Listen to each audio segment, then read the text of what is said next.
WWE NXT 2.0, the second week of the new revolution. Does it hold up from the first week, which I thought was relatively a positive experience? Let's find out. Let's get a counter on the screen and let's get cracking. NXT opens with the new champion, Tommaso Ciampa. He comes down, he shows off the new wares. Essentially, hey, look at all these shiny new toys that I've got here. All these new guys that I can beat the shit out of. And then, of course, Pete Dunne comes down and in very typical English fashion, he's very miserable, like myself, and says, don't really like this lot that much, and a fight ensues, and that sets up our main event for later in the night. Good stuff. Love the promo, by the way, by Ciampa. Very fiery, very typical of a leader. Ciampa really is the perfect guy to lead this new generation. There may be a lot of new faces, but there's still the same quality of wrestling. Kushida versus Roderick Strong for the Cruiserweight title. Roderick Strong becomes your new Cruiserweight champion. This is the match that you need to watch. I always say there's one match that you should check out from a show. This is definitely it. Fantastic wrestling, as you'd expect from two world-class athletes. Of course, Malcolm Bivens gets involved.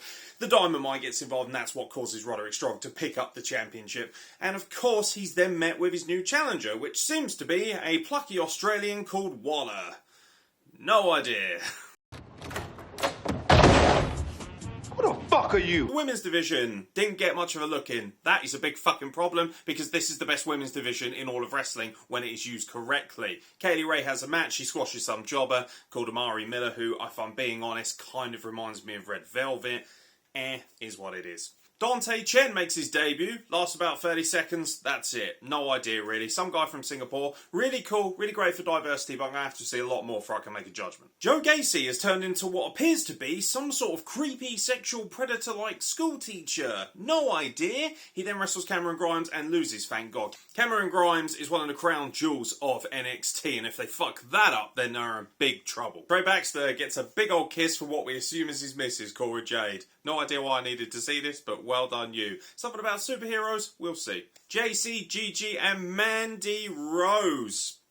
Hella fine, has to be said. Come out, cut a half-decent promo. Good stuff. We're heels. We're hot. We're obnoxious. We're looking for the tag team titles. Okay?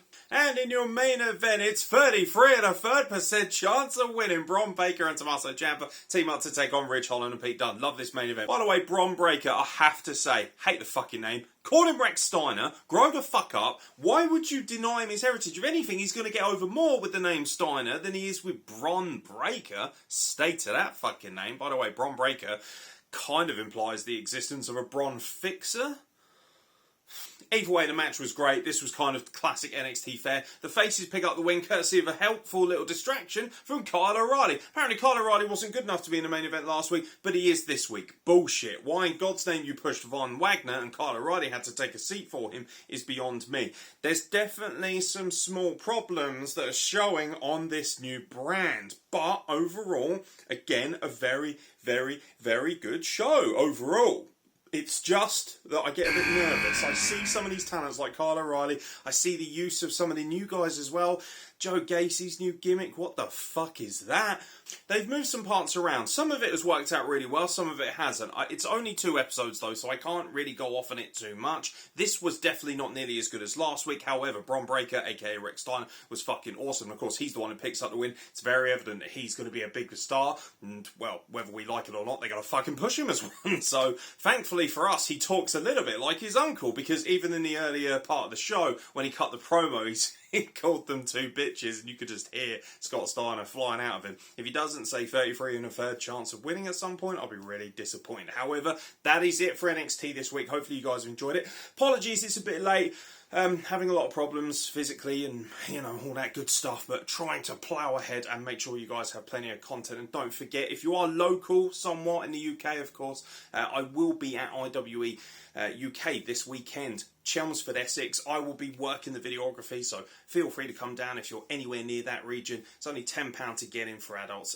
Really good bargain. Kids, I believe, is £5, so can't really say fairer than that. But I've been Aaron Nix. Thank you very much for watching, and I'll catch you very soon for more content from the Wrestle Plug.